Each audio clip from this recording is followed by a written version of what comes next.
महाराज की जय। सत्य सनातन धर्म धर्म की जय। हरि गुरु संत की जय। આજના સત્સંગમાં જે આપણા ગ્રસ્તાશ્રમ ઘરની અંદર અને આપણી કાયામાં જે ગુણોના પતિ પધારવાના છે અને પધાર્યા પણ છે, પરંતુ વધારે સંતો કહે છે કે ગણપતિ ત્રણ ગુણોના પતિ સદગુરુ મહારાજ એ તો આપણે સારા એવા ગુણો મેળવીએ એટલે એમને આવવું જ પડે છે આપણા ઘરે, જેમાં વચન, વિવેક, વૈરાગ, વિશ્વાસ, શુદ્ધ વાણી, શુદ્ધ વર્તન, શુદ્ધ વિચાર, આપણામાં સત્સંગ, આપણામાં સંપ, આપણામાં એકતા યજ્ઞ, આપણામાં શૌર્ય, આપણામાં ક્ષમા, ધીરજ, ધારણા, ધ્યાન, ધ્યેય, આવા જ્યારે ગુણો પ્રાપ્ત થાય એટલે ગુણોના પતિને રિદ્ધિ સિદ્ધિ સહિત સદબુદ્ધિ સહિત આપણા ઘરે આવવાની ઈચ્છા થાય. કારણ કે ગુણપતિ છે એ ગુણોને આધીન છે, તો આપણને મળેલો માનવ દેહ એ ગુણવાન બની જાય.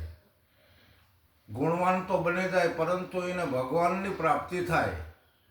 માણસ અવતાર એવો છે કે ભગવાન વિના આપણો આ માનવ દેહ એળે ન જાય. એના હિસાબે ભગવાનને પ્રાપ્ત કરવા માટે આપણે શક્તિ, યુક્તિ, ભક્તિ અને મુક્તિ આ ચાર વસ્તુ ગ્રહણ કરી છે આપણે. એટલે ભક્તિને આધીન તો ભગવાન છે જ. આપણામાં શક્તિ અને શિવ એટલે હાથમાં અને શક્તિ બે એક જ છે, બે સત્ય જ છે. શ્વાસ અને ઉશ્વાસ બની અને આપણામાં આવ્યા છે, પરંતુ આ માનવ અવતારની અંદર આપણે યુક્તિ પણ જાણી છે. યુક્તિ એટલે આપણે પાઠમાં ગયા અને સદગુરુ મહારાજે આપણને 3.5 કલાકથી 4 કલાકનું જ્ઞાન આપ્યું છે, અને એ જ્ઞાનથી આપણને સદગુરુ મહારાજ રીઝ્યા છે અને આપણને ભક્તિ પ્રદાન કરી છે. ભક્તિ કેવી પ્રદાન કરી છે કે 5 પ્રતિજ્ઞા અને 3 તપ આપણી કાયાના આપણે કેળવવાના છે. કે આંખેથી સારું જોવાનું આવે, કાનેથી આપણે સારું સાંભળવાનું આવે, મુખેથી સારું બોલવાનું આવે. પછી 5 પ્રતિજ્ઞા જે આપી છે તેમાં દારૂ, ચોરી, જુગાર, પરમાઠી અને પરસ્ત્રી તેમજ પરપુરુષના ત્યાગની વાતો કરી છે. તો આવી 9 પ્રકારની ભક્તિમાં છેલ્લે સદગુરુ મહારાજના વચનનું પાલન કરવાનું રહેશે. કારણ કે વચન એ જ ભક્તિનું અંગ છે. ભક્તિ દેખાદેખી નથી. ભક્તિ તો આપણા ઘરે ગુપ્ત રહસ્ય રીતે થઈ શકે છે કે જે આપણે ગુણો મેળવવી અને આમાંથી અજ્ઞાનને દૂર કરવી, ઘરની અંદર હંપ રાખવી અને શાંતિ આપણને ઘરની અંદર થાય, આ બધા ભક્તિના ચિહ્નો છે. ભક્તિ કરતાં કરતાં કરતાં આપણને ભગવાન જરૂર મળે છે. ભગવાન કેવા મળે છે? આપણને વાત કરી હમણાં કે મનુષ્ય અવતાર આપણને આ સમયની અંદર મળ્યો છે, એટલે આ સમય જેવા જ આપણને ભગવાન મળતા હોય છે. ભગવાન મળતા હોય છે એટલે કોઈ જાતનો કોઈ વાંધો આપણને આવે એવો છે નહીં. કારણ કે એ તો ગુણોના ભંડાર છે, એ તો મુક્તિના ભંડાર છે, એ તો જ્ઞાનના ભંડાર છે અને અભય પદ આપે છે. અંધશ્રદ્ધા આપણામાં રહેતી નથી, જેથી કરીને ભગવાન આપણી નજીક જ રહેશે. ભગવાન નજીક રહે એટલે બીજી કોઈ જરૂર રહેતી નથી. અને બીજું કે સદગુરુ મહારાજ આપણને ભક્તિ પ્રદાન કરતા આપણા સ્વરૂપનો પણ પરિચય કરાવે છે કે હે માનવ, તારામાં આવેલો જે મહાપુરુષ છે એ કોઈ કંચન નથી, કોઈ લોઢું લાકડું નથી, કોઈ પવન પાણી નથી. અને આવો રહસ્ય યથાર્થ રીતે રહેલો જે રમતો જોગી આપણી કાયાની અંદર પધાર્યો છે, આથી બીજો કયો અવસર આપવાનો છે? તો આ અવસરીએ આવેલા જોગીને ઓળખનાર માનવ સિવાય બીજું કોઈ ઓળખી શકતું નથી. અને માનવ ઓળખે ત્યારે એને ખબર પડે કે ભગવાન તો મારા પણની અંદર બિરાજે જ છે.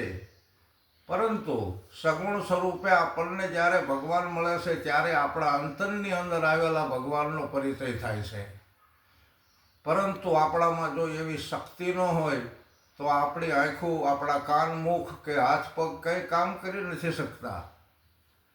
તો શક્તિ પણ બિરાજમાન છે, આની અંદર આત્મા પણ બિરાજમાન છે. એટલે સવારામાં એમ કીધું છે કે શ્વાસ ઉશ્વાસ જે આમાં આવ્યા છે એ જ પોતે આત્મ સ્વરૂપ છે. અને 21,600 વખત આપણા આ પણની અંદર પરિભ્રમણ કરી રહ્યા છે, છતાં આપણે એને ઓળખતા નથી. અને ઓળખાણ થઈ છે ત્યારે એ ઓળખાણનું જ્ઞાન અગમ છે. અને અગમ જ્ઞાનની અંદર તમે જુઓ તો ઘણા બધા સંતોએ અગમના ભેદની વાતો કરી છે. અને મેં ભજન જે રજૂ કરેલું છે બરાબર, અને એને ભાવગીતની ઉપમા આપી છે. છેલ્લે એ એક ભજનની રજૂઆત કરવી છે, અત્યારે વિડીયો થાય છે એટલે કે હું તો ભજન કરું ભગવાનનું રે, હું તો ભજન કરું રે ગુરુદેવનું રે. મને જ્ઞાન મળ્યું છે અગમનું રે, હું તો ભજન કરું ગુરુદેવનું રે, હું તો ભજન કરું ભગવાનનું રે. વેલાસર જાગીને નામ લેવું રામનું રે, વેલાસર જાગીને નામ લેવું રામનું રે.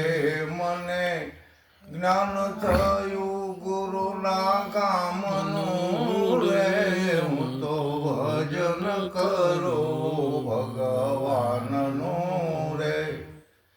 ગુરુએ નિશાન આપ્યું છે નિજ નામનું રે, ગુરુએ નિશાન આપ્યું છે નિજ નામનું રે.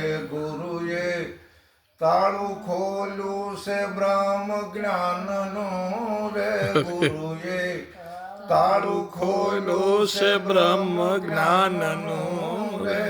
હું તો ભજન કરું ભગવાનનું રે. ગુરુએ ત્રિકોટીના તાળા ખોલ્યા રે, ગુરુએ ત્રિકોટીના તારા ખોલ્યા રે.